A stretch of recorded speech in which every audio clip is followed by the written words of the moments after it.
Okay, so finishing up with part 2. We were just talking about the visits from biological family or friends. Health insurance. This is information about their catastrophic health insurance as far as needing surgeries or whatever.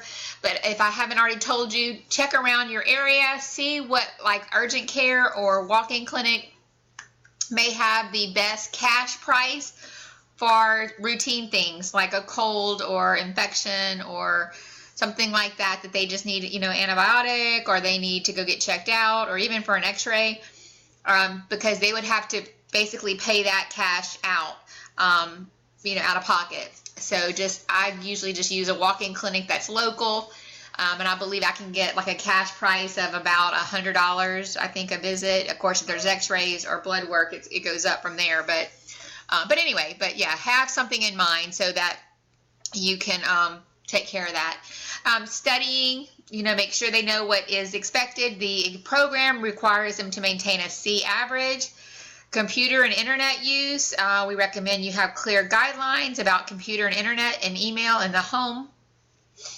Set those up. Life-changing decisions, no tattoos, no changing religion,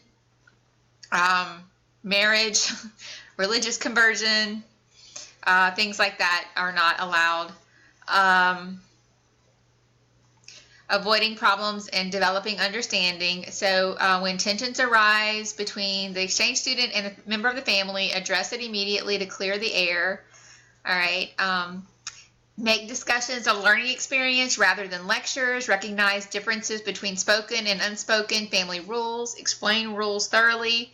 Tensions may signify an unspoken rule has been broken, and do not create a no exit situation for your student or your family. Let's see.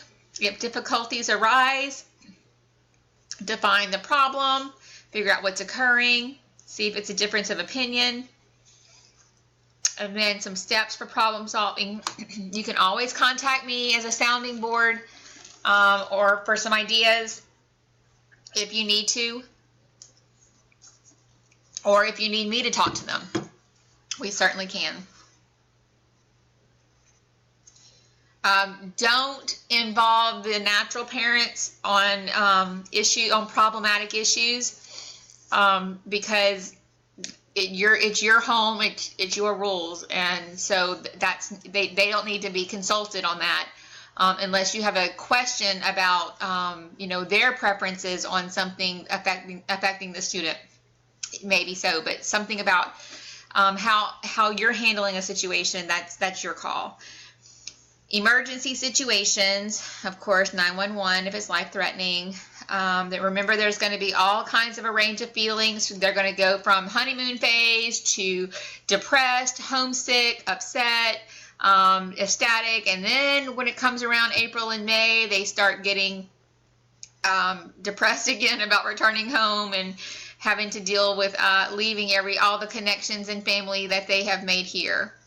All right, so here's some information from past host families, advice from host families, etc. All right, so that is going over everything in the host family handbook. Standards of conduct is in the handbook. We talked about medical, accident insurance.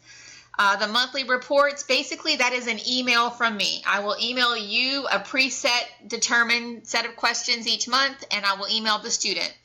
Those questions are determined by the Share National office. I forward them to all of you, and then you just email them back to me. I ask that you respond to the email questions within about 48 to 72 hours. They're usually 5 or 6 questions, and it usually shouldn't take you more than 5 minutes, unless there is something more detailed that needs to be discussed. But in general, it's about a 5-minute email. Let's see. Student expectations in the handbook. Students also have a handbook as well.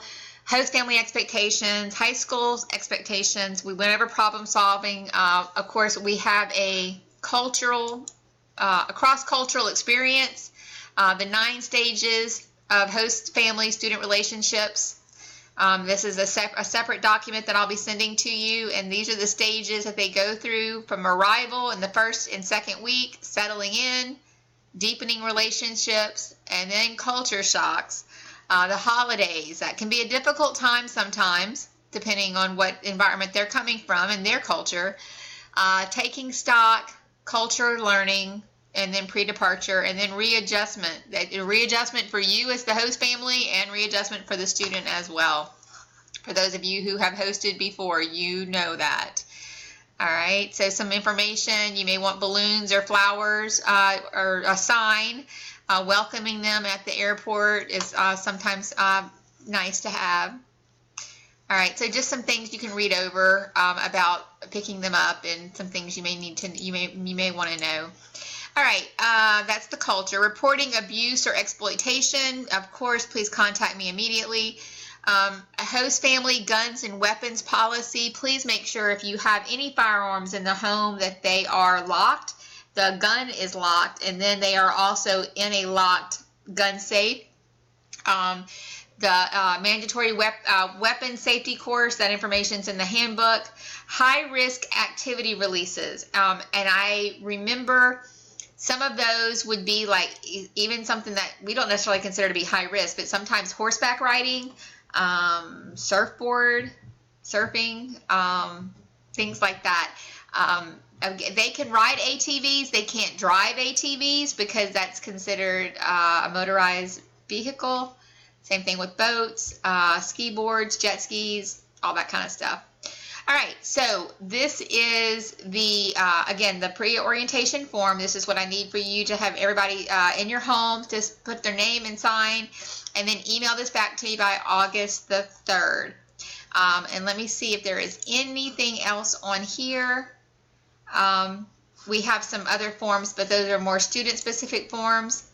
And I think this is the end of, oh, this is the cost, I guess, of, let me see if I went over this yet. Oh, this is the program cost that the family pays, and how those costs are broken down. Let's see. This is all in your host family handbook, all the operation policies. Let's see if there's anything else I needed to go over. Oh, here's those standards of conduct. Back from this form here where we talked about standards of conduct, that's what this is right here.